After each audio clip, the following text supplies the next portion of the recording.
कंस का ससुर जरासंध था। यह भगवान श्री कृष्ण का कट्टर दुश्मन था। इसके जन्म की कथा भी अजीब है।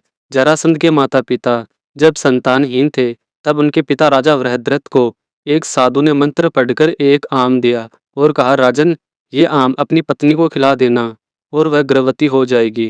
राजा की दो पत्नियां थी, दोनों में से आम किसे दिया जाए, ये सबसे बड़ा प्रश्न था। ऐसे में अपनी उदारता का परिचय देते हुए राजा ने दोनों पत्नियों को आधा आधा आम दे दिया। दोनों ही आधा आधा आम खाकर गर्भवती हो गई। 9 महीने बाद दोनों के शरीर से एक बच्चे का आधा आधा हिस्सा पैदा हुआ। ये देखकर वे दोनों रानियां डर गई और समझी कि कोई अपशकुन हो गया है। उन्होंने दासियों को आज्ञा दी कि वे बच्चे के आधे आधे हिस्सों को दो अलग अलग कपड़ों में लपेटकर फेंक आए। दासियों ने जहां बच्चे के हिस्से को फेंका था, वहां जरा नाम की एक जंगली औरत घुमा करती थी। भोजन की तलाश में निकली जरा को पास में पड़ी पोटलियों से खून की गंध आई। उसने सोचा कि किसी जानवर का मांस होगा। उसने उन दोनों पोटलियों को उठाया और घर की तरफ चल दी। जब उसने उन्हें खोला तो उसे बच्चे के दो हिस्से मिले। उत्सुकतावश उसने दोनों हिस्सों को एक साथ रख दिया।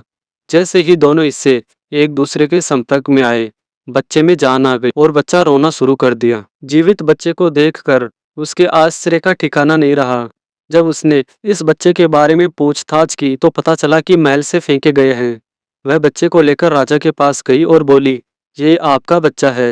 ये दो हिस्सों में बंटकर दो गर्भों से आया है और मैंने इसे जोड़ दिया है। राजा और दोनों रानियां बच्चे को जिंदा देखकर बहुत खुश हुए। तो दोस्तों, इस तरह से जरासंध का जन्म हुआ था।